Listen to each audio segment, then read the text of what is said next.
Pour ces vacances, peut-être allez-vous délaisser les traditionnels campings et hôtels pour un gîte insolite. En Bretagne, quoi de mieux qu'un phare, île déserte vue à 360 degrés, le tout avec le confort nécessaire, dépaysement vraiment garanti. Reportage Médéric Pierquière et Julien Desniel. La clé du phare. Bienvenue au phare de Kerbel. C'est un gîte qui se mérite à la force des mollets. Combien de marches ? 126 marches.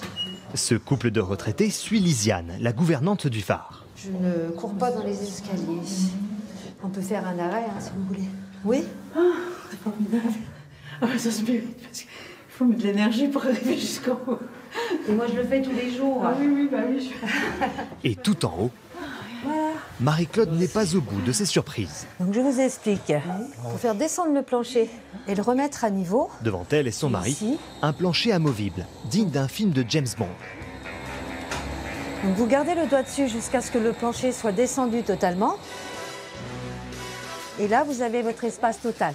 Un espace de 20 mètres carrés qui, à la lumière du jour, dévoile tout son potentiel, car il offre une vue imprenable sur la petite mer de Gavre et ses environs. Bon, hein ?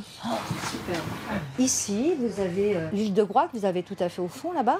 Vous pouvez prendre le bateau du Tiquet que vous avez en face, là. Et j'oubliais quand même qu'il y a une jolie petite ville, c'est Port-Louis quand même. Hein. C'est mignon comme tout, Port-Louis. Vous avez la citadelle, la Compagnie des Indes. Un belvédère à 30 mètres de hauteur avec canapé lit, cuisine et salle de bain. Le paysage laisse sans voix ce couple venu de Lorraine. Je manque de mots pour pouvoir dire tout ce que je ressens là, devant ce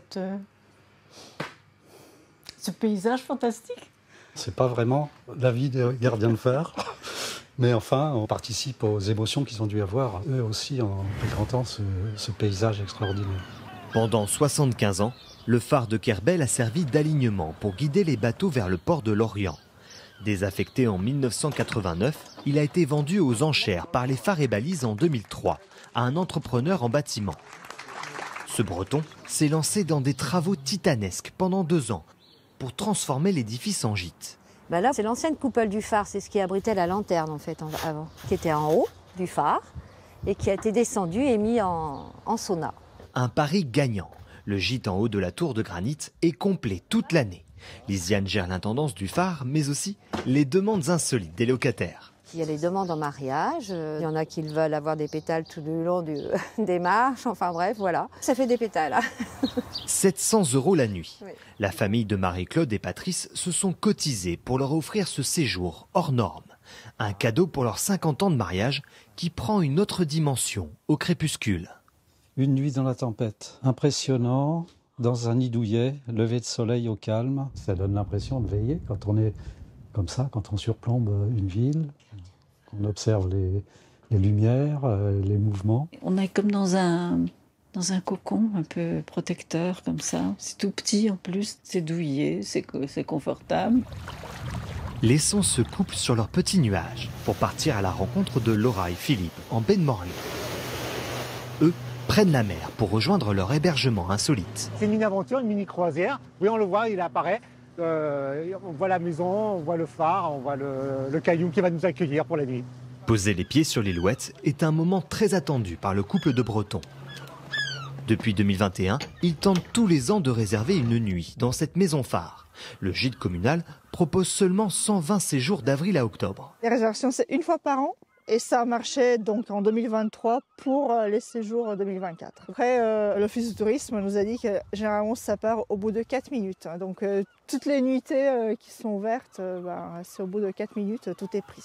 La maison de gardien dispose de 4 chambres, d'une cuisine et aussi d'une douche à l'écart. Vous allez voir, une douche qui a une très belle vue. Une belle vue, certes, mais aussi une particularité. Donc c'est une douche à l'eau froide. Voilà. D'accord. Ça fait partie de l'expérience. Cela ne refroidit pas ses locataires, tout comme le prix. 408 € la nuit. Les séjours rapportent près de 50 000 € à la mairie de Carantec, le gestionnaire du gîte. L'argent récolté participe à l'entretien de l'édifice.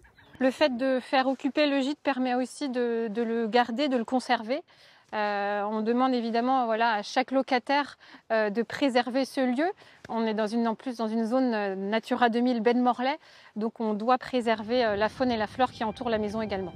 Laura et Philippe sont désormais seuls sur leur île. Ils nous envoient ces images à la tombée de la nuit pour nous faire partager ce moment inoubliable. Ça y est, le phare est éclairé. Il va pouvoir éclairer et avertir les bateaux, pouvoir les guider pour qu'ils rentrent tranquillement au port. Bonne nuit.